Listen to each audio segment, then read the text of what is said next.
Semester students, today we will discuss our next chapter, that is urinary tract anti-infective agents. Urinary tract infection is also called as the UTI. UTI full form is the urinary tract infection. Urinary tract is divided into the two parts. First is the upper and second is the lower urinary tract. Urinary infection due to the gram positive and gram negative bacteria and pus cells.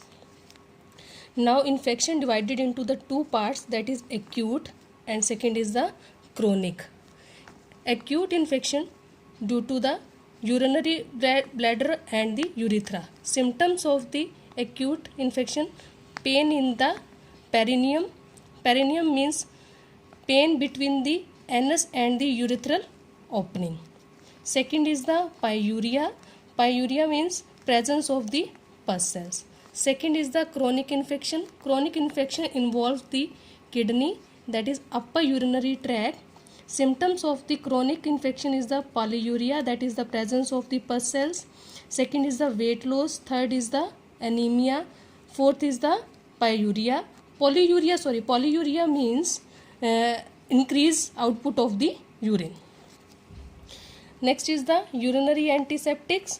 The drugs which are used in the treatment of the UTI, that is called urinary antiseptics. Means the drugs which are used in the treatment of the urinary tract infection, that is called as urinary antiseptics. Now the classification of the urinary tract anti-infective agents. First is the quinolones. Quinolones are divided into the further two parts. First is the non-fluorinated quinolones. Example is the nalidixic acid. Second is the fluorinated quinolones. Fluoroquinolones divided into the three generation: first generation, second generation and third generation. First generation example is the fluoroquinolones is the ofloxacin and norfloxacin. Second generation fluorinated quinolones is the ciprofloxacin, grapefloxacin, sparofloxacin, tempafloxacin, lemifloxacin. Third generation fluoroquinolones is the clinifloxacin, moxifloxacin, trevofloxacin, gatifloxacin, sparofloxacin. This is classification. Next classification is the sulfonamide. Example is the sulfamethoxazole, trimethoprim and furazolidine. Third is classification miscellaneous. Example nitrofurantoin, methenamine, manadinate.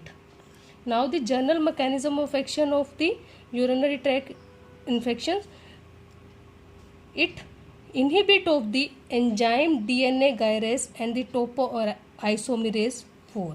Topoisomerase is also enzyme. DNA gyrase is also enzyme. So first of all, inhibit of the enzyme DNA gyrase and the topoisomerase enzyme. Then DNA of the bacterial cell wall inactive, so leading to the death of the bacteria. So main mechanism of action: inhibit of the enzyme DNA gyrase and topoisomerase 4, make the DNA of a bacterial cell wall inactive and ultimately leading to the death of the bacteria. Now we will discuss the SAR of the quinolones. This is the general structure of the quinolones. So there is some substituents R1, R2, R3, R4, R5, R6, R7, R8. So R1 is necessary for the control the potency and some effect of the pharmacokinetics.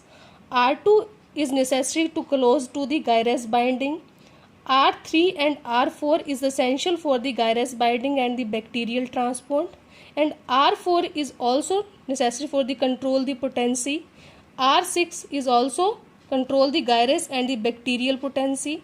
R7 is control the potency and spectrum. Spectrum means gram positive or gram negative.